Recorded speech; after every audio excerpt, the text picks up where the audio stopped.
pravi, Tom telefon je telefon za otroke in mladostnike, ki so v stiski, in je anonimen, brezplačen in pa lahko dostopen, ne.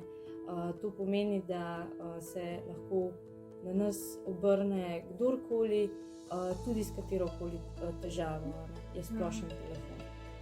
Na nas se obrnejo otroci in mladostniki, ki so v stiski, ne.